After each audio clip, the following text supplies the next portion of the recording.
Adolescentes e infantes sairão para as suas aulas.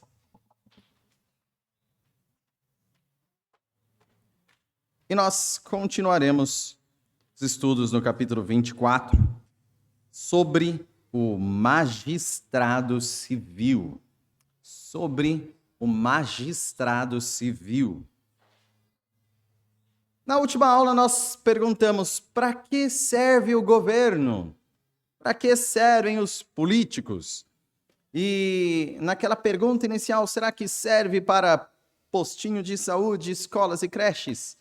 Por mais que seja uma coisa muito útil em nossa sociedade ter tudo isso, não é esta a finalidade última e nem a demanda de nascimento do governo. Mas o governo tem uma função, o Estado tem uma função, e segundo o ponto que nós vimos, vou reler o primeiro ponto, diz: Deus, o Senhor Supremo e Rei de todo mundo, ordenou os magistrados civis para que estejam abaixo dele, sobre o povo, para sua própria glória e para o bem público. E para esse fim, os armou com o poder da espada para defesa e incentivo dos que fazem o bem e para castigo dos malfeitores. Todo o poder pertence a Deus. Como nós acabamos de cantar, se prestarem atenção falando de Jesus, ele é antes. De qualquer outro poder, ele é antes. Nele foram criadas as autoridades civis, por exemplo.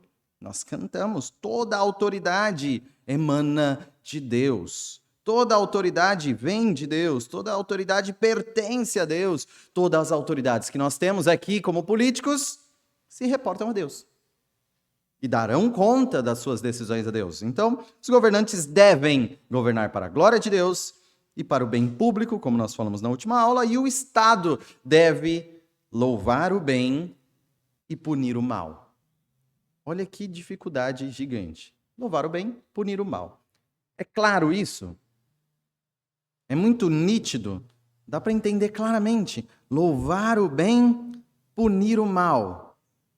Fica muito claro para nós? Função do Estado, função do governo?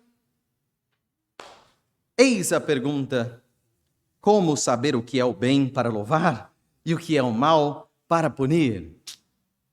Como saber?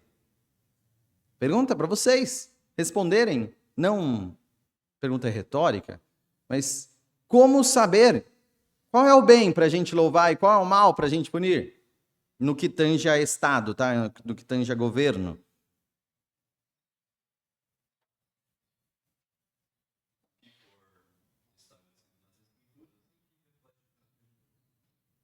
Através das Escrituras nós temos essas premissas.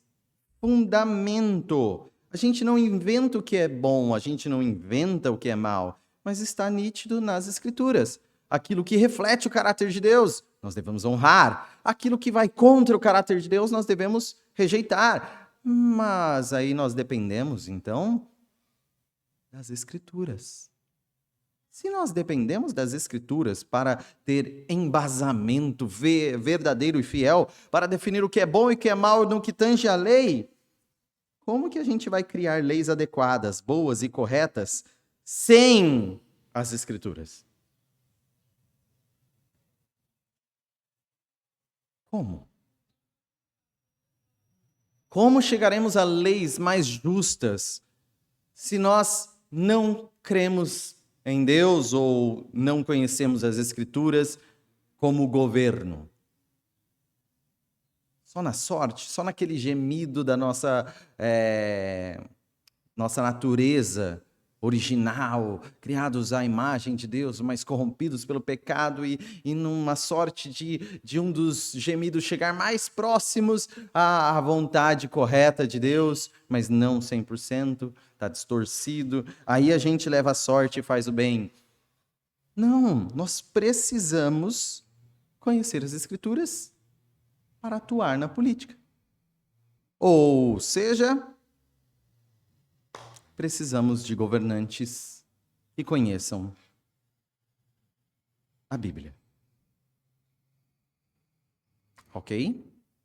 Mas conhecer profundamente, não dizer que conhece. Tá? Então, agora, vai ter uma última pergunta que vai ser respondida aqui neste próximo textinho. Colocamos um governante cristão lá. Verdadeiramente cristão, já para deixar bem claro, verdadeiramente cristão, porque cristão tem um monte que se diz cristão. Aqui nas Américas, nós somos fundados pelo cristianismo, seja católico, seja protestante, e a maioria se identifica como cristão. Mas, imagine que um verdadeiro cristão está no governo.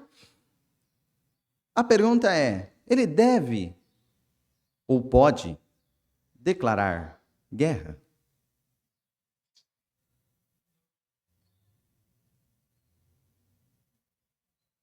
E se for contra Hitler?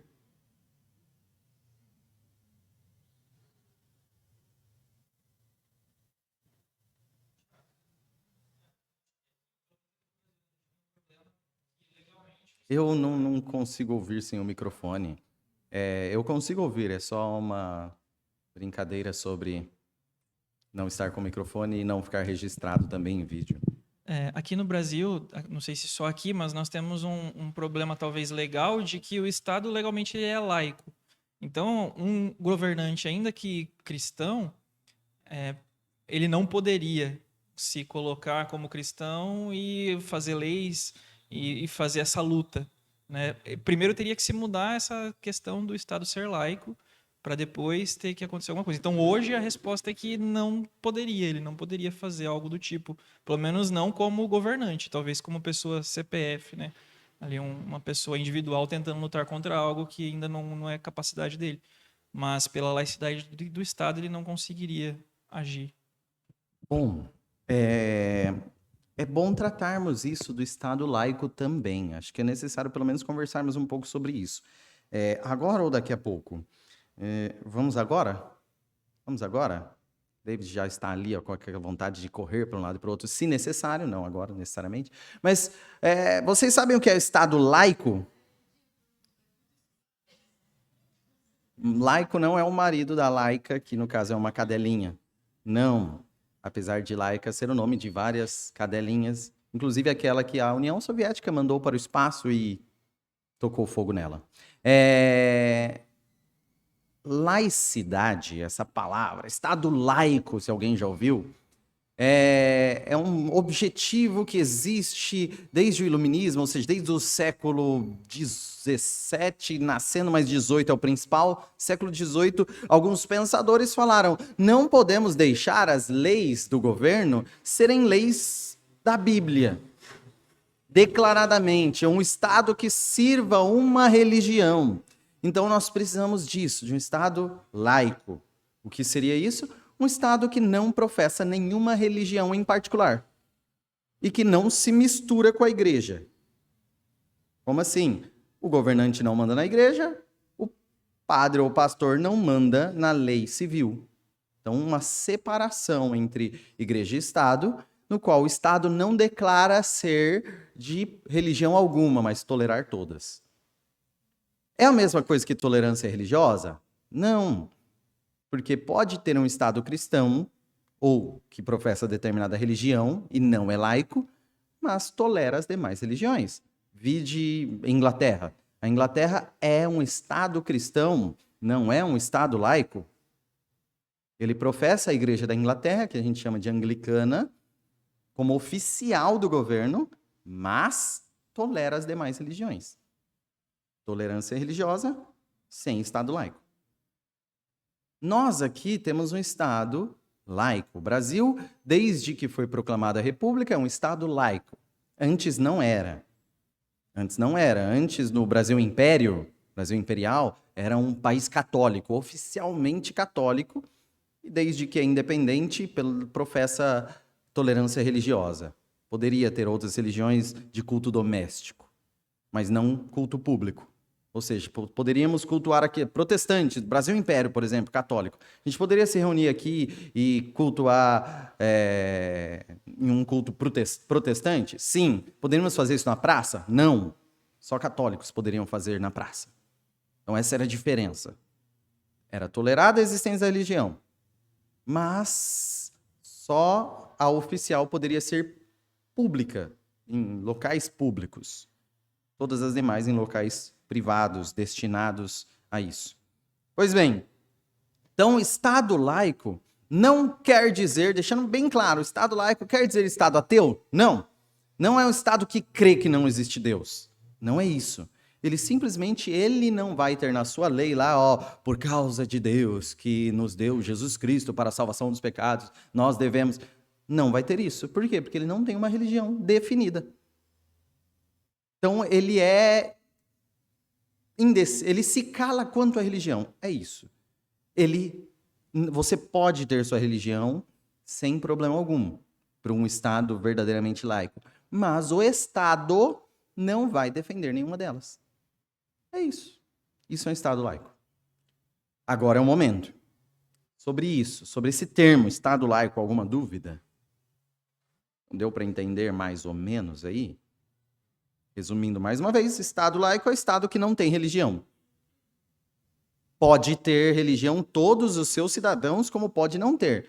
Mas ele não vai obrigar ninguém e nem desobrigar. Ele vai lavar as mãos quanto à religião do povo. Então, nosso Estado é laico. Por isso, nosso Estado tem, se vocês verem, tem alguns problemas. Escola pública pode ensinar uma religião? Pública não. Escola particular pode? Pode. Porque é confessional. No âmbito público, ninguém é obrigado a não crer. O Estado laico não obriga ninguém a não crer. Então, se tiver uma escola católica, uma escola presbiteriana, uma escola adventista, podem ensinar de acordo com a sua fé, desde que ensinem o currículo que o governo definiu também. Podem ensinar coisas a mais, mas não a menos do que o governo mandou. Então, neste Estado laico, se o Estado não professa religião, o governante pode professar religião? Pode. Pode. Só que quando ele representa o Estado, ele deve ter esse zelo, esse cuidado, porque ele fala em nome do Estado. Nós chamamos atualmente o presidente. O presidente aqui no Brasil é potente, tá? Tem dois chefes assim do executivo, vamos dizer assim, o poder executivo da nação é dividido em duas chefias: chefe de governo e chefe de Estado. Chefe de governo é aquele que governa, que faz as coisas. Chefe de Estado é o que representa. Não quer dizer que ele faz alguma coisa, mas ele representa a nação. Lá na Inglaterra, por exemplo, o rei Charles III é chefe de Estado, ele representa. E o primeiro-ministro é chefe de governo. Então são dois, um rei e um primeiro-ministro, para representar. O Lula é os dois aqui no Brasil. Chefe de Estado representa o Brasil e chefe de governo, ele governa o Brasil. Sendo assim, o Lula representa o Brasil para o mundo inteiro e para o próprio Brasil. Então, esse é o cuidado que o Caio está falando. Então, ele não vai poder simplesmente começar a falar como um cristão, como se o Estado brasileiro fosse cristão. Então, esse vai ser o cuidado. Só que nem todo cargo político vai ser falar em nome do Estado. Mas, por exemplo, um parlamentar não fala em nome do Estado. Ele fala em nome dos seus eleitores para uma pauta, para discutir leis. E essas leis partem do quê?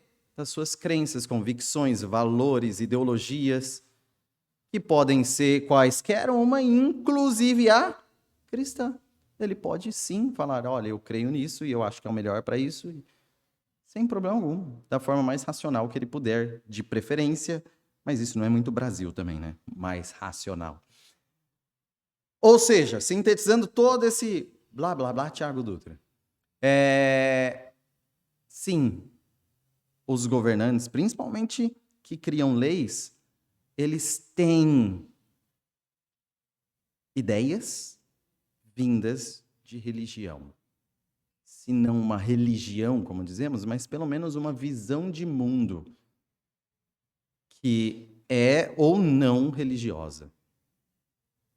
Sendo assim, não existe ninguém, não existe uma pessoa na prática laica. A pessoa não. Ela vai defender uma visão de mundo ou que crê em Deus ou que crê que Deus não existe. mas ambos são crenças. Todos vão defender crenças. Quais crenças nós vamos ter como legisladoras no Brasil? Criar leis no Brasil. Esse é o ponto. Então, tem problema um cristão na política porque o Estado é laico? Estou abaixando aqui para aumentar isso. Né? Tem problema um cristão na política? Não, não tem. Deve ter cristão na política? Deve. Deve. Vamos lá.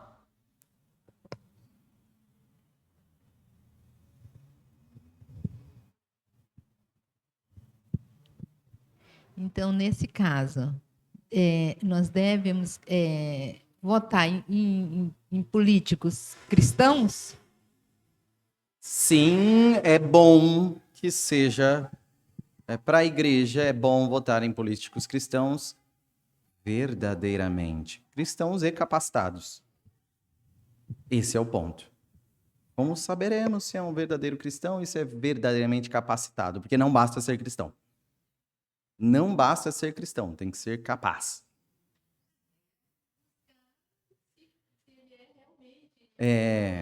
Exato.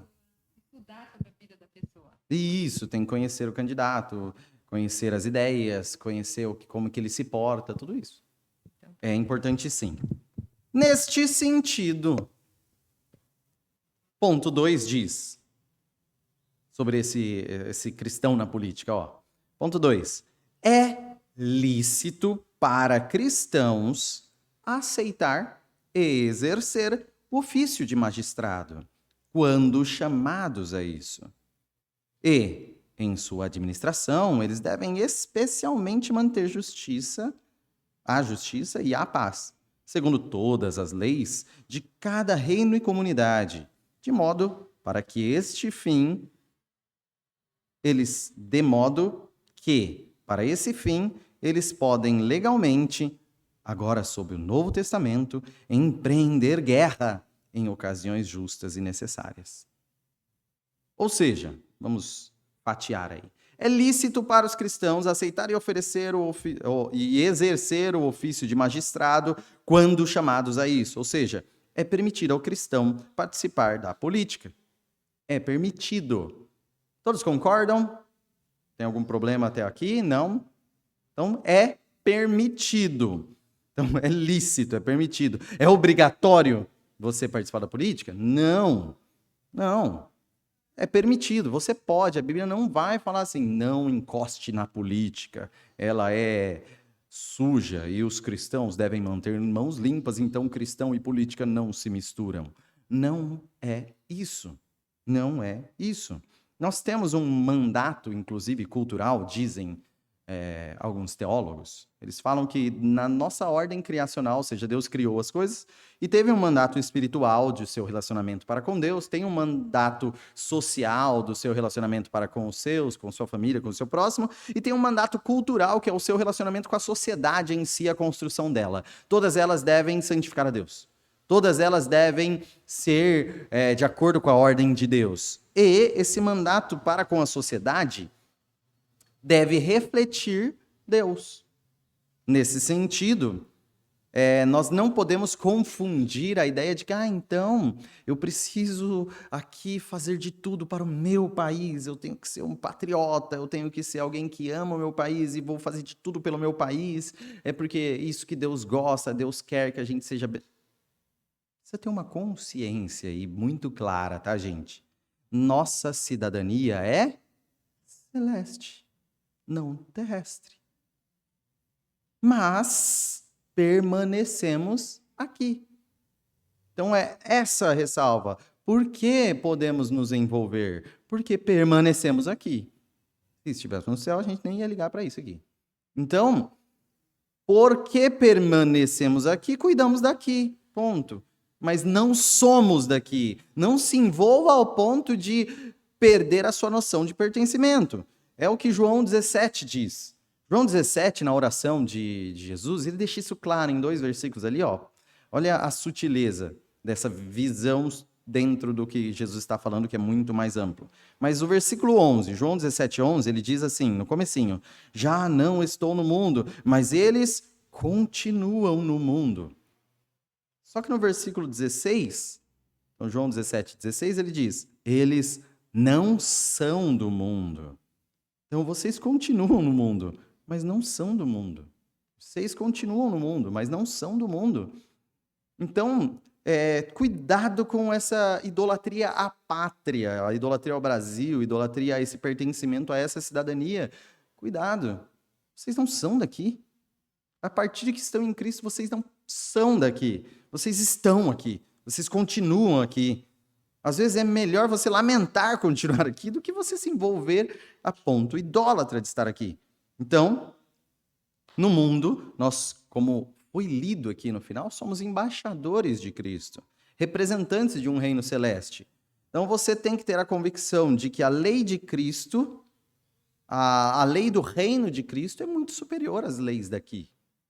Por isso, você pode trazer dessa sabedoria, deve estar convidado a trazer dessa sabedoria do reino de luz de Cristo perfeito e ir trazendo esse reino, vamos dizer assim, Deus expandindo o seu reino sobre a terra através de justiça, santidade, o que você colaborar aqui com isso. Nós devemos continuar nesse mundo de forma a influenciar esse mundo para coisas superiores, para coisas melhores. Essa é a função do político cristão. Então, não só isso. Olhando em geral o mandato cultural, imagine que você queira fazer filmes. Cristão pode fazer filmes? Pode. Qual que vai ser a ideia dele? Vai querer filmes de maior qualidade, filme com temas mais importantes ou com valores mais importantes, sabe? Mais belos filmes, com uma qualidade também mais formidável possível, porque tudo que vem à mão a gente faz conforme a nossa força, é para fazer o melhor. Deus não mandou fazer, faz de qualquer jeito, nunca você vai encontrar isso na Bíblia. Então o cristão, tudo que ele vai fazer com excelência. Essa é a missão do cristão. Então, eu vou estudar. Temos uma missão também quanto aos estudos, aqueles que foram chamados para isso? Sim, vai estudar o melhor possível, com a maior aprendizagem possível, com as maiores descobertas científicas possíveis, com o maior proveito para a sociedade toda sobre educação. Sim. Nosso mandato não é de forma alguma. Você não precisa estudar, você não precisa ler, você não precisa fazer filme, não precisa fazer nada. Você só precisa acordar, orar, beber uma aguinha e dormir de novo. É só isso. Você tem muitas coisas, e a igreja, esse corpo, com tantos membros diferentes, vão ter características muito importantes para levar melhoria, coisas muito superiores em todas as áreas. Não é diferente na política. Uma política melhor, mais focada no bem público, mais transparente, honesta, mais eficiente, mais justa. O cristão que entrar na política, ou que deseja entrar, deve estar capacitado para buscar isso. Lembra, quando chamados a isso, e aqui tem não só chamado no sentido de aparecer a oportunidade em si, mas precisa de uma capacidade. Primeira capacidade, lidar com política. Quem aqui consegue redigir uma lei? Quem aqui sabe como se organizam as leis? Quem aqui sabe da constitucionalidade de uma lei municipal? Então, precisa ter um conhecimento? Sim, precisa ter estudo, sim, uma capacidade intelectual para a política. Então, nós, mais do que os outros, não podemos eleger ou promover cristãos na política que não têm capacidade intelectual. Que testemunho a gente dá do que é Cristo através disso? Estar com Cristo é ser irracional e anti-intelectual? Não. Que Cristo nós estamos promovendo? Sim, Cristo é o autor e criador da sabedoria. Ele é a sabedoria. Além disso, além da capacidade intelectual, um espírito pronto, vou resumir assim, um espírito pronto. Em qual sentido? Ele tem que ter conhecimento bíblico, conhecimento cristão, a tal ponto de entender as nuances entre Estado e fé, para não atrapalhar as coisas. Mas da mesma forma, a sua fé deve ser tão nítida pelo testemunho dele. Então importa o portar dele, o testemunho dele em si. Então, ele deve ser capaz. A capacidade é evidência do chamado, ok? Fique isso. A capacidade é evidência do chamado.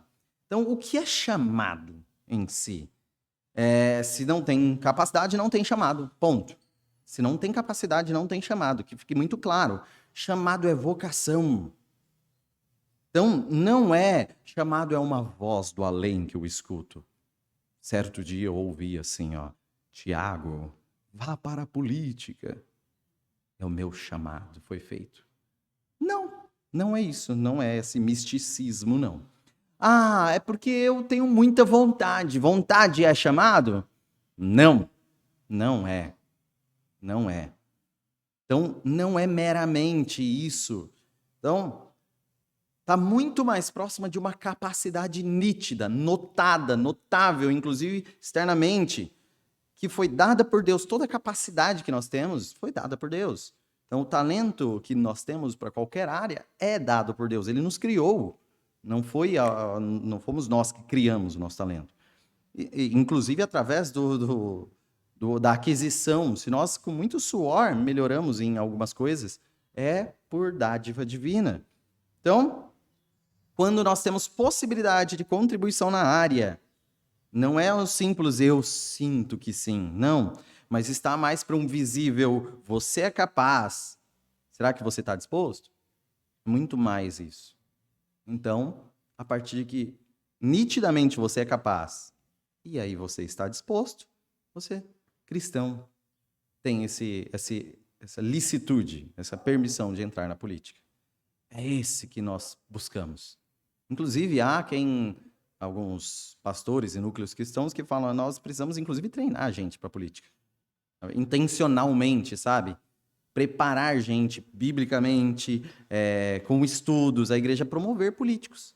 Para o bem do povo, não para o bem só do cristão.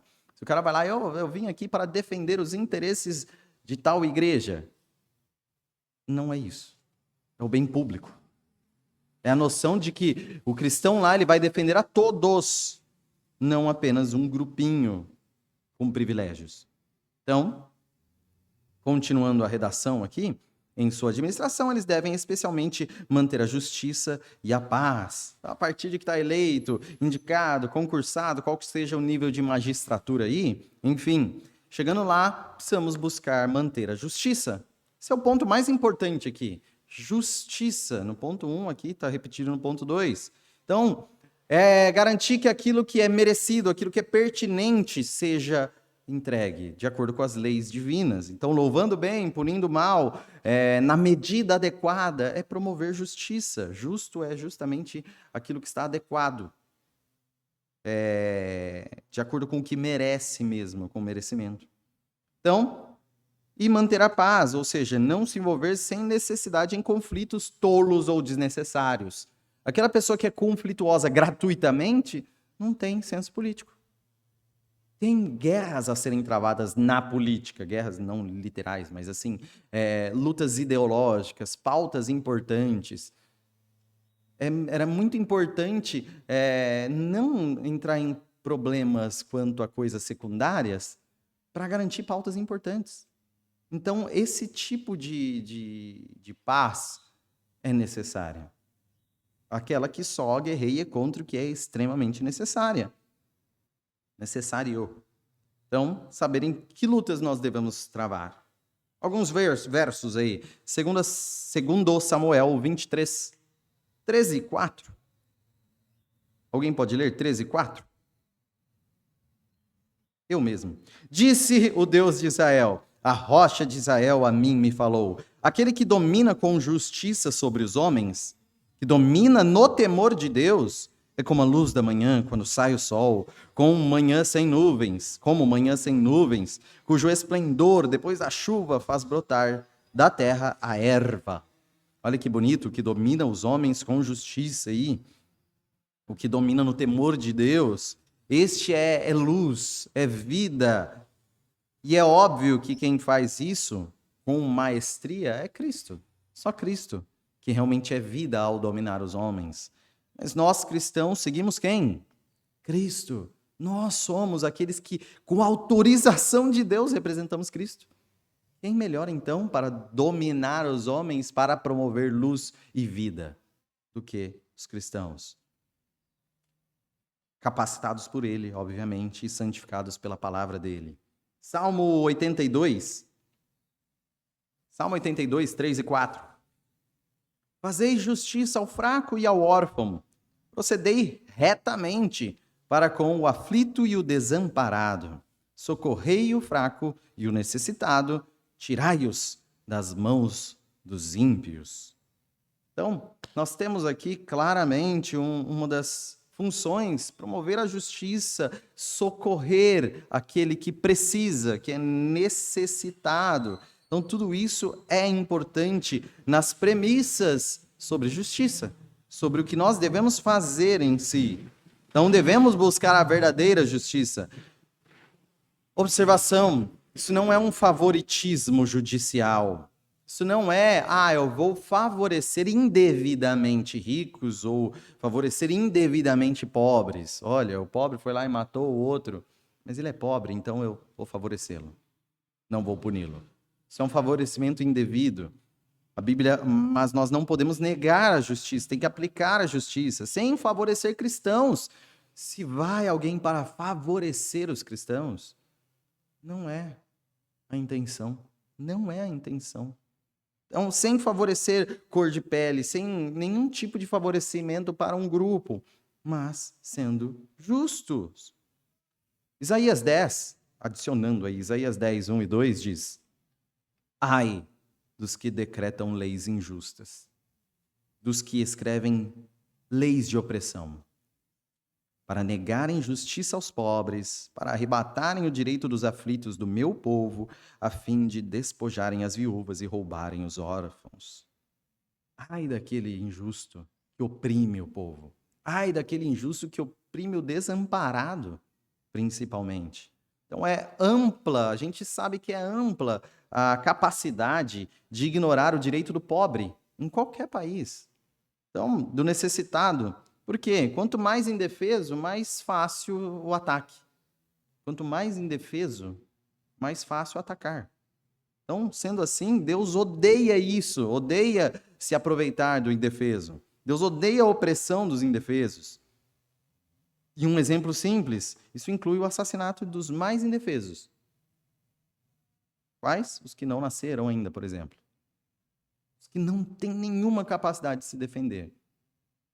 Então, o cristão pode aceitar isso como algo bom? De forma alguma. E cabe ao cristão lutar por justiça, defesa dos indefesos, dos mais fracos, em vários âmbitos. Então, segundo todas as leis de cada reino e comunidade, ou seja, tem uma quantidade enorme de leis que não serão de criação dos cristãos. Não é um cristão que vai sugerir, não é uma ideia diretamente inspirada na Bíblia. Ou de defesa racional, vai ser... Não, mas é muito inteligente, realmente é muito racional. Tem tudo que é tipo de lei aí que a gente pode ver. Desde o nome de uma rua, é lei também. Desde várias coisas que eles fazem por leis. E essas leis, por mais que não pareçam muito racionais, ou não foram originadas por cristãos, elas devem ser respeitadas. Então, essa noção do que realmente é o inimigo, do que nós devemos combater de verdade, é necessário. Então, sem defender mudanças desnecessárias, mexer de uma forma indevida, sempre com sabedoria. Então, tem leis dos reinos, leis das comunidades que nós vamos precisar obedecer e ponto. Mesmo que não pareçam as melhores, e nós vamos influenciar para melhorar passo a passo, como cristãos na política.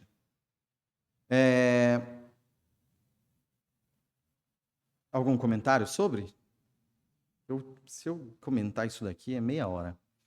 Melhor deixar qualquer coisa na próxima aula. Eu ia um exemplo que talvez as pessoas comentem. Então vamos encerrar que é mais fácil.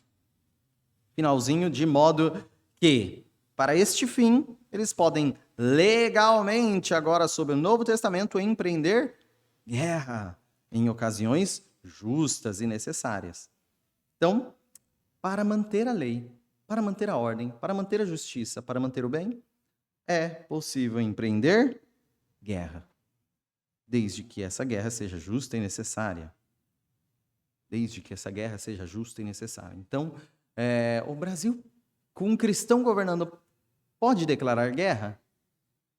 Pode, desde que a guerra seja justa e necessária. Então, esse conceito, que é um pouco antigo, de guerra, até guerra santa eles chamam, guerras que sejam por um motivo justo e necessário. Guerra santa é mais por um motivo religioso, né? Mas podem ser feitas. Exemplo. Um exemplo muito simples que para mim é tranquilo, e que nem todos têm noção, a maioria tem, mas de Hitler, por exemplo. Se nós temos um país que nem a Alemanha de 1939, que mata deficientes físicos, que persegue grandes tipos de minorias étnicas, religiosas também, que mata judeus, simplesmente por serem judeus, ou seja, no ápice do racismo, talvez o ápice, sim. Maldades extremas. Se a gente olhar assim, vários percalços do que ocorreu, maldades extremas. Nós podemos falar, somos pacifistas, não podemos fazer guerra contra Hitler. Deixa o menino em paz. É isso? Não. O cristão deve estar pronto para a guerra. Entenda, o cristão deve estar pronto para a guerra contra o mal. Então, Jesus não é um hippie que fica lá com a plaquinha, não faça guerra. Não é isso. Jesus não é assim. Tanto que Lucas 3,14, só como um exemplo mais direto assim, Lucas 3,14, Jesus falando com um soldado. Soldado já com medo, né? Eu sou soldado, é um mestre aqui pacífico, ensinando sobre coisas sábias. Eu vou perguntar aqui para ele, eu acho que eu vou ter que deixar de ser soldado, né? Então, Lucas 3,14, também soldados lhe perguntaram, e nós? O que faremos? Aí muita gente já acha que Jesus ia falar, larga essa espada, larga ser soldado, para que isso daí é totalmente contra a minha ideia. Vem aqui e vamos ser pacifistas. Jesus respondeu o quê? Ele lhes disse, a ninguém maltrateis, não deis denúncia falsa e contentai-vos com vosso soldo. Ou seja, o que ele fala? Não usa sua força para o mal. Segundo, não seja corrupto. E naquela época de exército romano, corrupção era muito grande. Por causa da força, eles podem conseguir qualquer dinheiro por qualquer corrupção. E contentar-vos com o soldo, que está dentro disso. Você tem um salário, contente-se com ele. Soldo é o salário do soldado, é por isso que é chamado soldado, tá? Ele não é assalariado que tem um salário, mas é soldado que tem um soldo. Olha que curiosidade bacana. Então, não é nesse sentido de paz a todo custo. Ou seja, Cristo não é um pacifista indiscriminado, mas um pacificador com reais causas. Reais causas. Não é paz a todo custo, mas a verdadeira paz ao vencer a guerra contra o mal. Então, contra o mal, a guerra. Inclusive, não estamos falando de apenas metaforicamente, sua guerra contra o pecado. Não, estou falando literalmente. Às vezes é necessário, sim, que um país entre em guerra por uma justa causa. Dúvidas? Que nós podemos comentar, mas hoje não. Dúvidas? Não, tranquilo?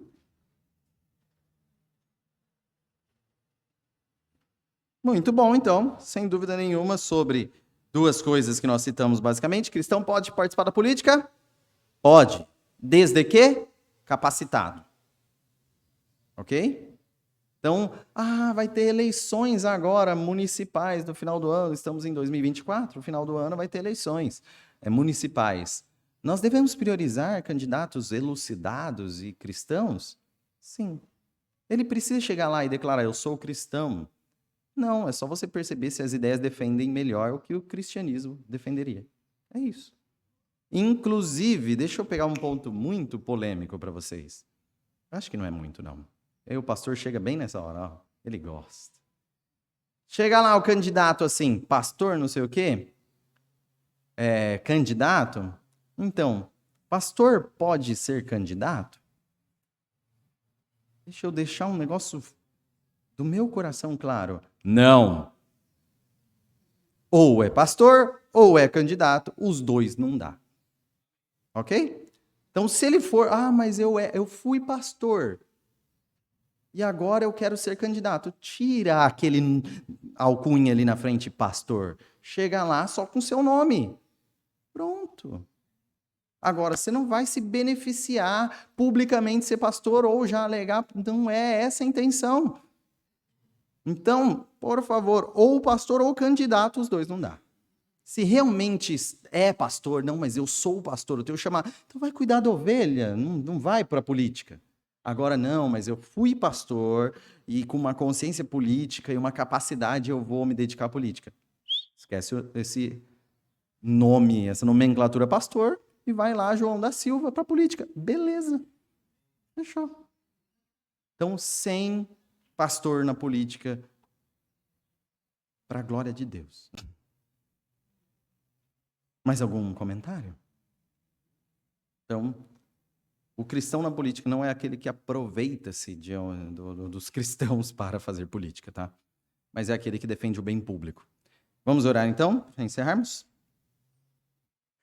Glorioso Deus, nosso Pai, agradecemos por esses momentos de conversar sobre a Tua palavra, de também entendermos mais sobre as necessidades políticas e que essas conversas, ainda que poucas, pequenas, sejam de grande valor, Senhor, para entendermos melhor e para defendermos a justiça, defendermos a bondade, defendermos o Teu caráter sendo aplicado cada vez mais a esse mundo, até que se consuma este mundo da glória de Cristo. Esteja conosco, ó Pai, e aguardamos essa consumação. Em nome de Jesus. Amém.